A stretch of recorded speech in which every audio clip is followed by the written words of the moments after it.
बच्चों, आप सभी का स्वागत है इफेक्टिव संदीप में। और आज हम करने जा रहे हैं English grammar tenses, the form of the verb that indicates the time and manner.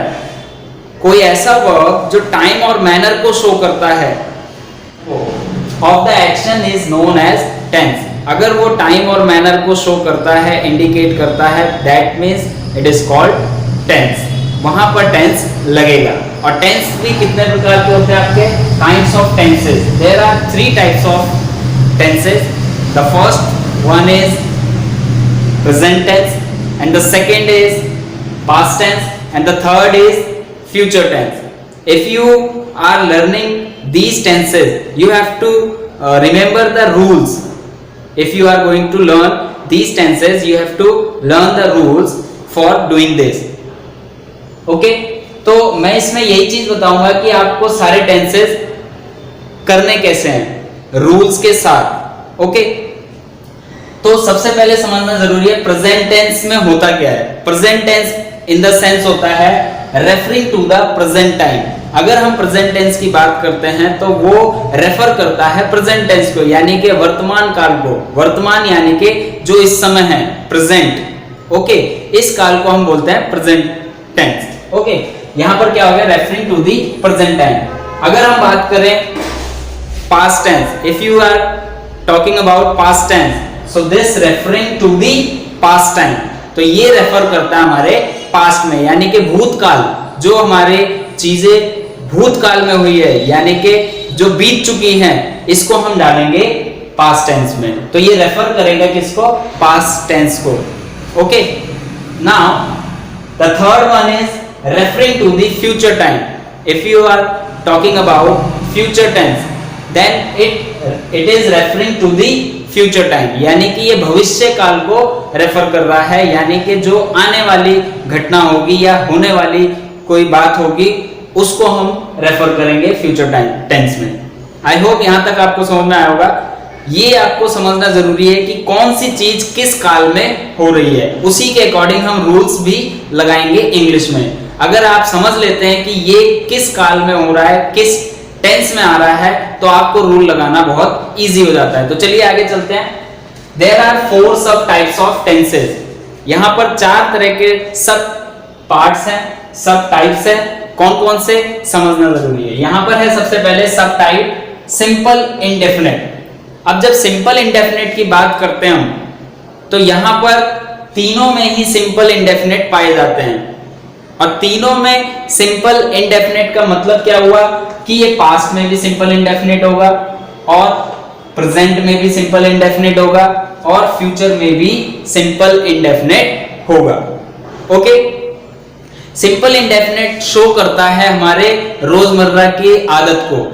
जो हमारी चीजें आदत में होती है उसको हम बोलते हैं सिंपल इंडेफिनिट। ओके, तो यहां पर आपको समझ में आ गया होगा सिंपल इंडेफिनिट यानी ये तीनों में ही होते हैं। पास्ट में भी कुछ चीजें आदत थी, ओके, फ्यूचर में भी कुछ चीजें आदत होंगी, ठीक है, और फ्यूचर में भी और प्रेजेंट में भी कुछ आदतें हैं। तो यानी फ्यूचर, पास्ट और प्रेजेंट तीनों में ही जो आदत होंगी, हैबिट्स होंगी, इनको शो करेगा इस टेंस में, यानी इस सब टाइप में शो होगा। ओके, या फिर आप ये भी कह सकते हो जर्नल फैक्ट्स।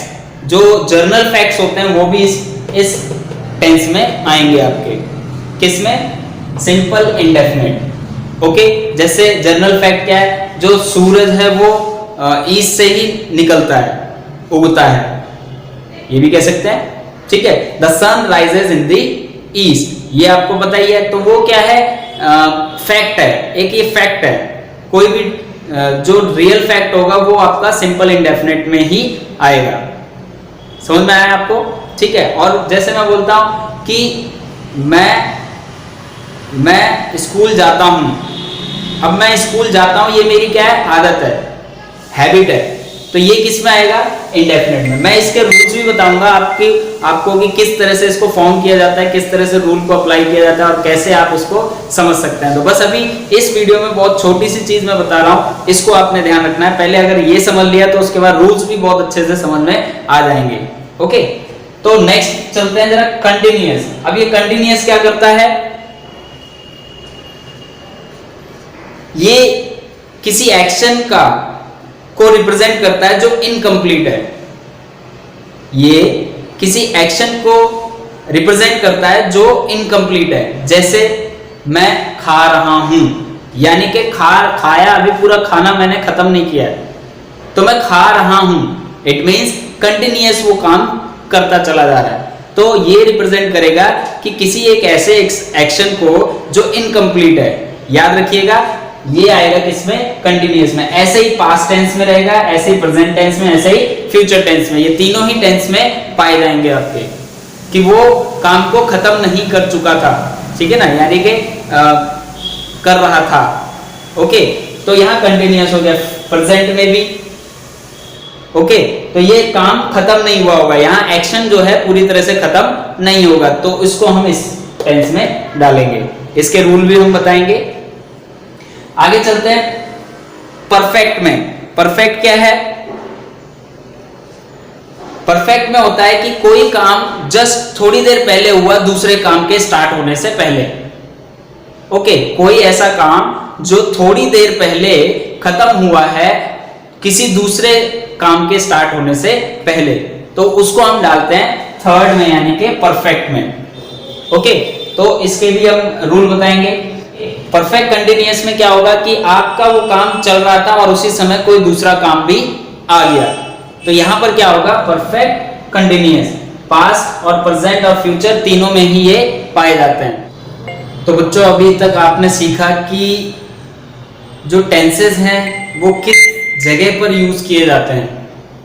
जैसे प्रेजेंट टेंस रेफर करता है प्रेजेंट टाइम को, और पास्ट टेंस रेफर करता है पास्ट टाइम को, और फ्यूचर रिप्रेजेंट करता है फ्यूचर टाइम को। तो चलिए वन बाय वन हम इसके आगे बढ़ते हैं, और इसमें हम आपको रूल्स बताएंगे। अब ये आपको ध्यान रखना है कि कौन से टेंस को किस तरह से हम करेंगे। तो प्रेजेंट टेंस की अगर हम बात करें तो यहां पर भी 4 तरह से पाए जाते हैं। पहला आता है प्रेजेंट इंडेफिनिट, ठीक है। दूसरा आता है present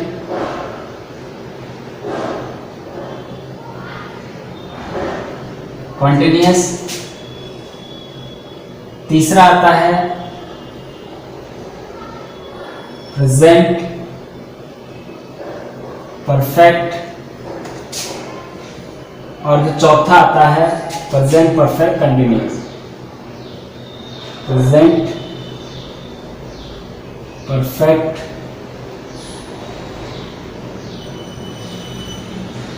continuous.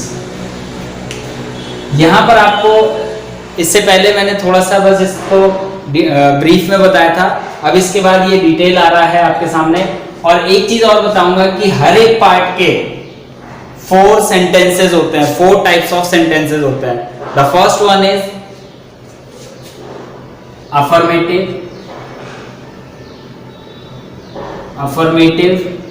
sentence, and the second is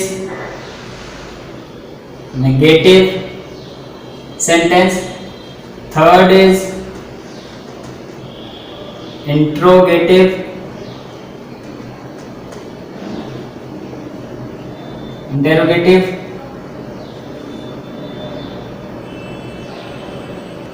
negative, interrogative। Okay, ये 4 तरह के सेंटेंस सब में पाए जाएंगे, इस बात को आप ध्यान रखेंगे, ठीक है। आई होप यहां तक आपको समझ में आया होगा, ठीक है। अब हम इसके आगे थोड़ा सा और चलते हैं। अफर्मेटिव हो गया,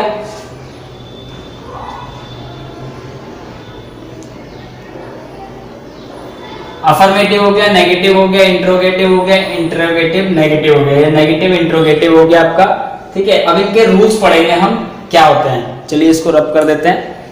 ये आपको पता लग गया प्रेजेंट इंडेफिनिट होता है। पहले हम इसके बारे में बात करेंगे, फिर इसके बारे में बात करेंगे, फिर इसके बारे में, फिर इसके बारे में। तो वन बाय वन हम चलेंगे।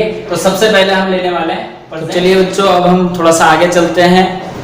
जैसा कि यहाँ पर है सबसे पहला टेंस प्रेजेंट इंडेफिनिट टेंस। अब इंडेफिनिट टेंस में हमने आपको बताया कि हैबिट को शो करता है, हैबिट को या कोई जर्नल फैक्ट है तो उसको शो करता है। अब यहाँ पर करना क्या है, इसके भी 4 तरह से सेंटेंसेस होते हैं, 4 टाइप सेंटेंसेस आर देयर। ठीक है, पहला है अफर्मेटिव एंड दूसरा है आपका नेगेटिव, तीसरा है इंटेरोगेटिव, चौथा है नेगेटिव इंटेरोगेटिव। ओके, अब इसमें रूल्स अप्लाई होते हैं, बट रूल से पहले हम समझ लेते हैं सब्जेक्ट्स। सब्जेक्ट्स के अकॉर्डिंग ही आप सारे रूल्स को अप्लाई करेंगे। सब्जेक्ट्स होते क्या हैं? सब्जेक्ट्स में देखें 2 तरह से सब्जेक्ट्स पाए जाते हैं। पहला सब्जेक्ट होता है, पहला है सिंगुलर, दूसरा है प्लूरल। सिंगुलर सब्जेक्ट्स में आते हैं ही, शी, इट और कोई नेम, रवि और कोई भी नेम आप ले सकते हो। तो मैंने कि एग्जांपल देने के लिए लिखा है रवि, और आप कोई भी नेम यूज कर सकते हैं। अगर वहां नेम है तो आप समझ सकते हैं। तो सिंगुलर में आ गया ही यानी किसी लड़के के लिए जब बात करेंगे तो ही लगाएंगे, शी लगाएंगे किसी लड़की के लिए, जब लड़की की बात होगी तो शी लगाएंगे। इट कोई आपका जो निर्जीव चीज है या नॉन लिविंग थिंग्स है उसके लिए इट लगाएंगे। और नाम तो नाम है, नाम आप उसको पहचानेंगे कि ये सिंगुलर है या प्लूरल है। नाम ज्यादातर सिंगुलर ही होंगे। ओके, दूसरी बात, प्लूरल की बात करें तो आई जो होता है सिंगुलर होता है। जैसे कि आई मैंने बोला मैं, तो मैं सिंगुलर हूं, बट हम एज ए प्लूरल लिखते हैं जब आप रूल में अप्लाई करेंगे। तो याद रखिएगा आई जो है फर्स्ट पर्सन है, ओके, सेकंड पर्सन यू है। ओके, तो यहां पर क्या है, आई जो होगा प्लूरल में काउंट करेंगे, आई के साथ आई, और फिर यू प्लूरल में माना जाएगा। वी हम लोग हो गए, तो ये भी हम प्लूरल में यूज करेंगे। दे प्लूरल हो गया, दे बहुत सारे लोग होंगे तो दे यूज करते हैं। ठीक है, और बॉयज से ही पता लग रहा है कि आपका ये प्लूरल वर्ड है। ओके, तो यहां पर ये सब्जेक्ट क्लियर होने के बाद हम इसको यूज करेंगे इन रूल्स में। तो पहला रूल जो आता है अफर्मेटिव का, कि अफर्मेटिव सेंटेंस क्या है, जैसे कि हम बोले सब्जेक्ट प्लस वर्ब की first form plus SEIES plus object. अब SEIES कब लगता है? जब भी कभी हम सिंगुलर की बात करेंगे, सिंगुलर सब्जेक्ट, तो वहां SEIES लगेगा। यहां पर क्या है, लगेगा। अगर हम प्लूरल की बात करेंगे तो क्या होगा, SEIES नहीं लगेगा। आई बात समझ में कि यहां पर क्या होगा, इसको देख के आपको समझ में आ जाना चाहिए तुरंत कि कभी भी अगर हम सिंगुलर की बात करेंगे तो वहां SEIES लगाना है। अगर हम प्लूरल की बात कर रहे हैं तो SEIES नहीं लगाना है, याद रखिएगा। तो वैसे ही यहां पर क्या है कि SEIES इसके अकॉर्डिंग यूज करेंगे, सब्जेक्ट के अकॉर्डिंग। सब्जेक्ट को देखना है, फिर SEIES पुट करेंगे। ओके, वर्ब की फर्स्ट फॉर्म को यूज करेंगे। दूसरी बात क्या आती है, नेगेटिव। नेगेटिव में क्या है, सब्जेक्ट प्लस डू या does plus not plus verb की first form plus object and full stop. यहां पर क्या होगा, जब भी कभी नेगेटिव की बात करेंगे डू और डज का यूज करेंगे। डू का यूज कब करते हैं, जब भी कभी सिंगुलर की बात करेंगे तो डज लगेगा, और जब भी कभी प्लूरल की बात करेंगे तो वहां क्या लगेगा, डू। प्लूरल के साथ डू, सिंगुलर के साथ डज। याद रखिएगा कि सिंगुलर के साथ हमेशा डज लगाएंगे और प्लूरल के साथ डू लगाएंगे। जब भी कभी सब्जेक्ट आपका सिंगुलर है तो वहां पर डज लगा दीजिएगा, और जब भी कभी प्लूरल है तो वहां पर डू लगा दीजिएगा। इससे आपको याद रहेगा। और ये जितने भी सब्जेक्ट्स हैं इनके अलावा आप मतलब इन्हीं पर ही सारे सेंटेंसेस आपके फॉर्म होंगे, और इनको अगर आपने माइंड में रख लिया तो आपको सारा सिनेरियो क्लियर हो जाता है, ये मेरी गारंटी है। तो चलिए आगे चलते हैं। यहाँ पर इंटरोगेटिव में क्या होता है, डू और डज पहले आ जाएगा, फिर सब्जेक्ट आ जाएगा, वर्ब की फर्स्ट फॉर्म प्लस ऑब्जेक्ट और क्वेश्चन मार्क। यहाँ पर मैं आपको बता दूं, जब भी कभी डू डज यूज करेंगे तो वहां वर्ब की फर्स्ट फॉर्म को यूज करना है। ये गलती मत करना कि SEIES लगा दो यहाँ पर। अभी मैं सेंटेंसेस भी बताऊंगा, तब आपको क्लियर हो जाएगी सारी बात। ओके, तो चलिए यहाँ पर देखते हैं, subject plus do does plus not, फिर वर्ब की फर्स्ट फॉर्म, फिर ऑब्जेक्ट। यानी कि क्या हुआ कि सब्जेक्ट के साथ डू डज का यूज करना है, डू लगेगा प्लूरल के लिए, डज लगेगा सिंगुलर के लिए, और यहाँ पर नॉट लगाना है, यानी कि जब नहीं की बात आएगी तो वहां नॉट लगाना है, और वर्ब की फर्स्ट फॉर्म फिर ऑब्जेक्ट। डू डज प्लस में सब्जेक्ट प्लस में वर्ब की फर्स्ट फॉर्म प्लस ऑब्जेक्ट। जब भी कभी क्वेश्चन वाले स्टेटमेंट आएगी, जैसे कोई बोलता है क्या मैं स्कूल जाता हूं, तो क्या मैं की बात कर रहे हैं, तो मैं क्या है, प्लूरल, और जब भी प्लूरल होगा तो क्या होगा, डू। तो डू का यूज करेंगे, तो do I go to school. कभी भी आना और जाना होता है तो टू लगा के बोलते हैं हम, तो do I go to school. Okay, तो इस तरह से आप सेंटेंस बनाएंगे। अभी मैं आपको बताऊंगा, वो प्रैक्टिस में दूंगा आपको, तो अच्छे से क्लियर हो जाएगा। तो यहाँ पर क्या हुआ, डू डज और सब्जेक्ट वर्ब की फर्स्ट फॉर्म और ऑब्जेक्ट। फिर यहां पर क्या है दूसरा, डू डज प्लस फिर subject plus not plus verb की फर्स्ट फॉर्म फिर ऑब्जेक्ट। यहां पर आप समझिएगा कि जब भी इंटेरोगेटिव करते हैं तो वहां क्वेश्चन मार्क रहता है, और हमेशा याद रखिए जब भी डू डज का यूज करेंगे वहां वर्ब की फर्स्ट फॉर्म को यूज करेंगे। याद रहेगा आपको कि जब भी कभी डू डज यूज करेंगे हम, तो वहां पर वर्ब की फर्स्ट फॉर्म यूज करेंगे, चाहे वो नेगेटिव हो, चाहे वो इंटेरोगेटिव हो, चाहे वो नेगेटिव इंटेरोगेटिव हो, सब में आपका वर्ब की फर्स्ट फॉर्म ही यूज होगी। और उसके लास्ट में आपको ये याद रखना है कि क्वेश्चन मार्क जरूर लगाना है। अगर आपने क्वेश्चन मार्क नहीं लगाया तो इट मींस ये सेंटेंस रॉन्ग हो जाएगा। क्लियर हो गई बात? तो यहाँ पर ये चारों ही सेंटेंस के फॉर्मूला समझ सकते हो या फॉर्मेट समझ सकते हो, इसको इसी फॉर्मेट में आपको लिखने होते हैं। तो यहां पर ये क्लियर हो जाता है। अब हम चलते हैं वन बाय वन सेंटेंसेस करने के। Okay, affirmative sentence. Affirmative sentence में हमने बोला था सब्जेक्ट प्लस वर्ब की first form plus SEIES plus object. Okay, अब यहां पर मैंने आपको सब्जेक्ट्स बताए थे। सब्जेक्ट्स में क्या बताया था, singular plural, plural subjects. Okay,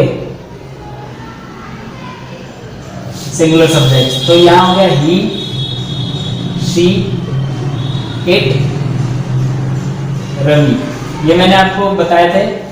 ठीक है, यहां पर क्या था, आई, यू, वी, दे, बॉयज। फिर मैंने आपको बताया था यहां पर लगेगा डू प्लूरल के साथ, और यहां लगेगा SEIES नहीं लगेगा। ओके, फिर यहां पर हमने बात करी थी कि SEIES लगेगा, और यहां पर हमने बात करी थी डज लगेगा।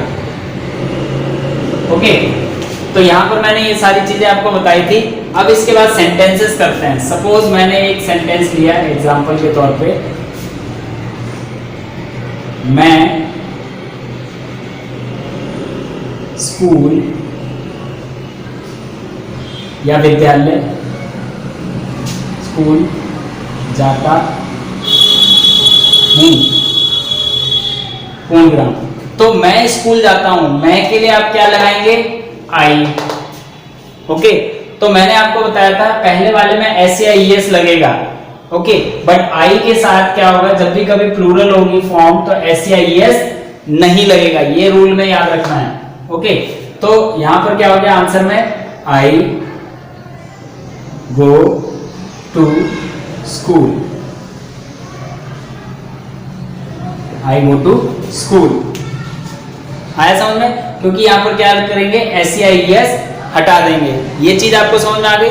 इसके बाद दूसरा, अब मैंने आई के साथ बनाया है, ठीक है, आप क्या करोगे, सबके साथ बनाओगे, तो आप क्या करोगे, दूसरा आई का ले लिया, यू का ले लीजिए, तो तुम स्कूल जाते हो, तुम स्कूल जाते हो, ठीक है, तो you go to school, okay, तो तुम स्कूल जाते हो, यू गो टू स्कूल, ठीक है। फिर इसके बाद तीसरा ले लीजिए, वी, हम स्कूल जाते हैं, ठीक है, हम स्कूल जाते हैं, तो क्या होगा, वी गो टू स्कूल। अब आपको पता लग रहा होगा कि यहाँ पर वी गो टू क्यों है, क्योंकि प्लूरल जब भी यूज करेंगे तो वहां पर SEIS नहीं लगेगा। बार बार इस चीज को बोल रहे हैं, आप याद रखिएगा, आपको ये पता होना चाहिए, ओके। फिर इसके बाद आ जाते हैं दे, वे स्कूल जाते हैं, ठीक है, वे स्कूल जाते हैं, तो क्या हो गया, दे गो टू स्कूल, ओके, यहां पर हो गया इस तरह से। फिर इसके बाद बॉयज, अगला एग्जांपल बताते हैं, लड़के या लड़कियां भी कर सकते हो, लड़के स्कूल जाते हैं, boys go to school. I hope आपको ये समझ में आ रहा होगा अच्छे से। तो यहाँ पर क्या है, इस तरीके से, जैसे 1 ले लिया एग्जांपल, ये 2 हो गया, ये 3 हो गया, ये 4 हो गया, और ये 5 हो गया। अब ये 6 ले लेते हैं। 6 में क्या है, वह स्कूल जाता है, तो ही गोज टू स्कूल। अब यहां पर क्या, वह है, तो वह क्या है, singular, he goes to school, he goes to school। 7, she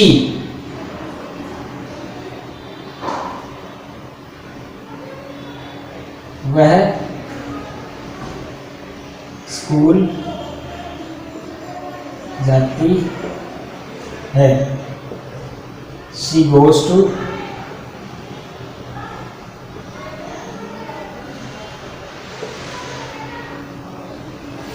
to school, okay. Ravi goes to school। अब रवि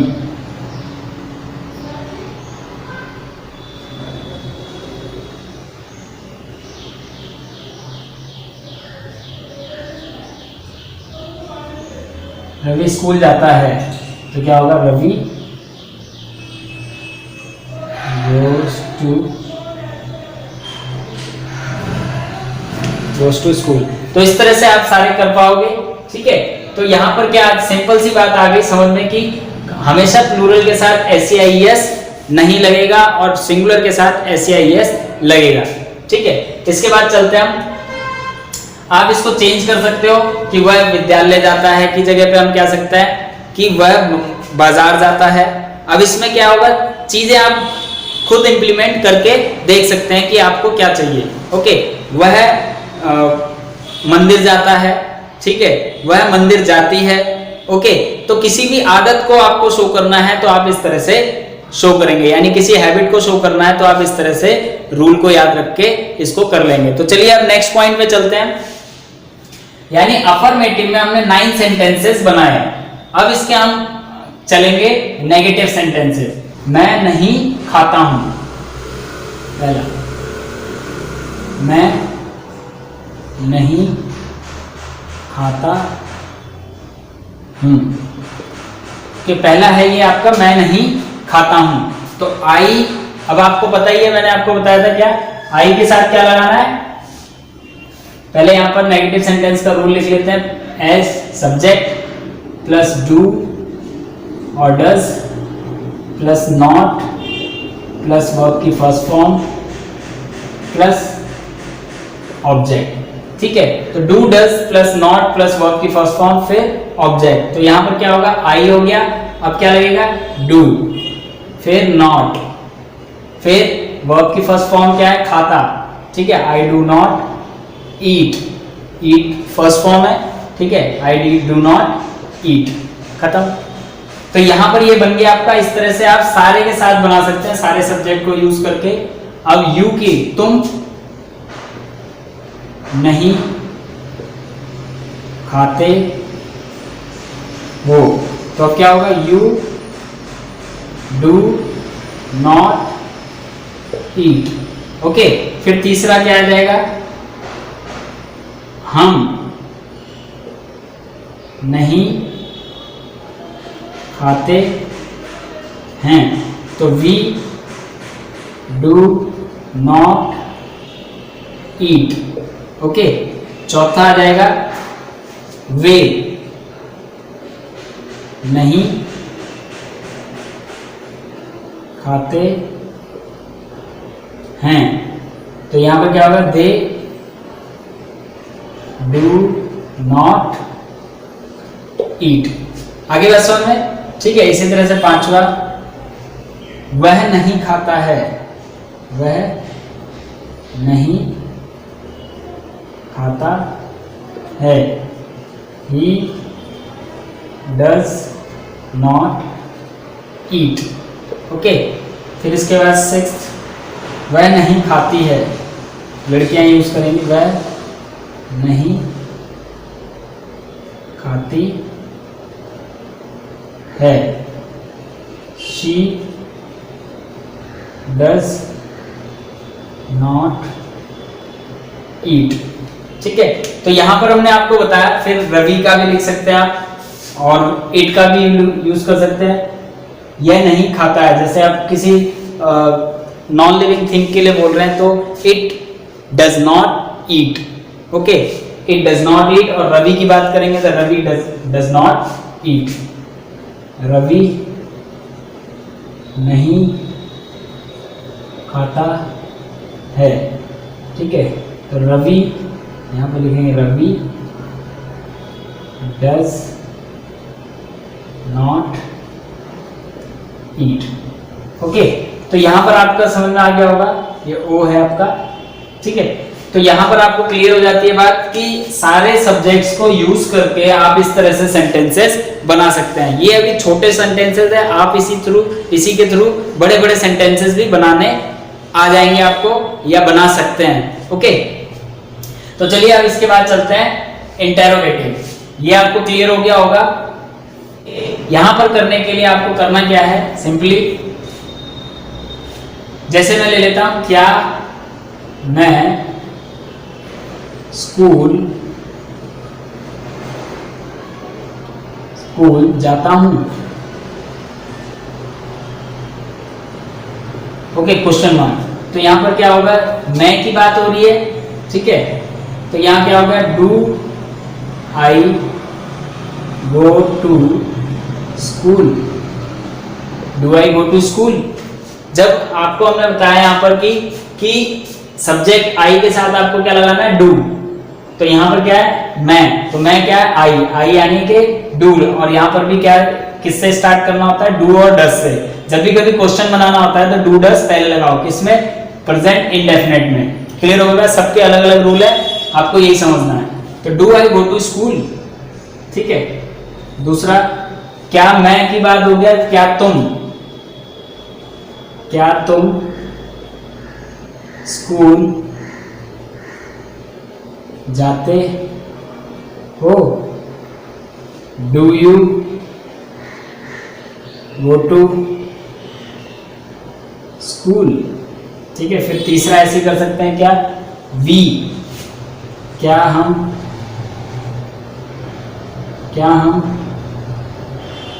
स्कूल जाते हैं, तो do we go to school. Okay, फिर फोर्थ आ जाते हैं, कि दे, क्या वे स्कूल जाते हैं, तो क्या लिखोगे? Do they go to, do they go to school. पांचवा, बॉयज, क्या लड़के या क्या लड़कियां, क्या लड़के स्कूल जाते हैं, तो do boys go to school. ठीक है, यहां तक समझ में आ गया होगा आपको। इसके बाद ये वाले भी कर लेते हैं आप। क्या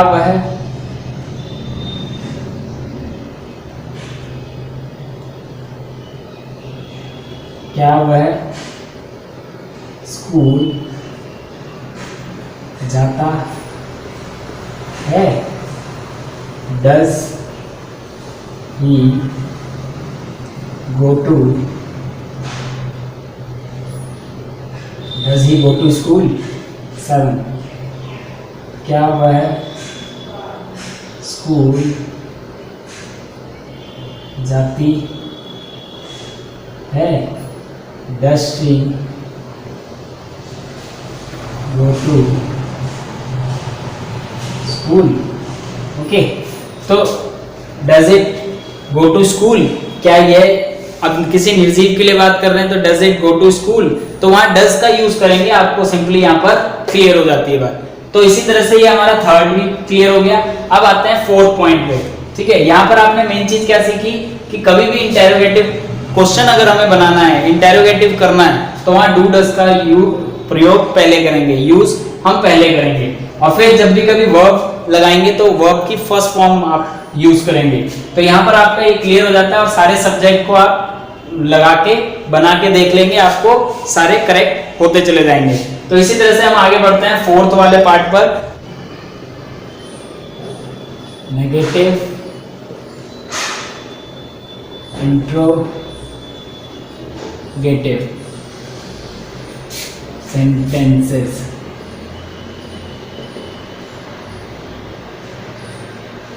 डू डज का यूज पहले करेंगे आप, सब्जेक्ट प्लस नॉट, वर्ब की फर्स्ट फॉर्म, फिर ऑब्जेक्ट, फिर क्वेश्चन मार्क। याद रखिएगा, क्वेश्चन मार्क लगाना मत भूलना। अब मैं जैसे एग्जांपल ले लेता हूं, क्या मैं स्कूल नहीं जाता हूं? क्या मैं स्कूल नहीं जाता हूं? तो do I not go to school? Okay, दूसरा आएगा, क्या तुम school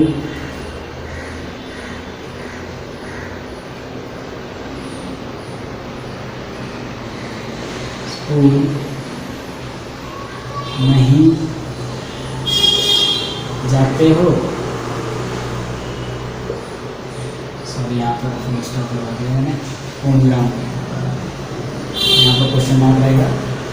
do you not go to school? Do you not go to school. तीसरा आएगा वी, क्या हम स्कूल नहीं जाते हैं? Do we not go to school? Okay, फिर चौथा आते हैं, क्या वे स्कूल नहीं जाते हैं? Do they not go to school. Okay, तो इसी तरह से फिफ्थ आ जाता है, क्या लड़के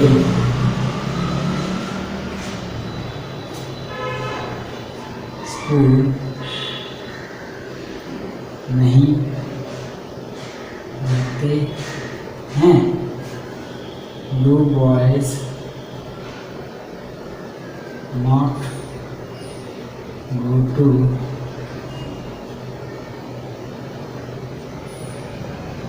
स्कूल।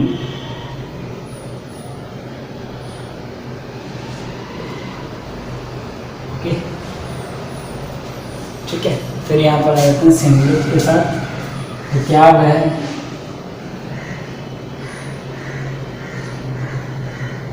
स्कूल नहीं जाता है। Does he not go to school. क्या वह स्कूल नहीं जाती है। Does he not go to school? Okay, फिर इट का भी ऐसे हो जाएगा। फिर रवि का भी, क्या रवि स्कूल नहीं जाता है।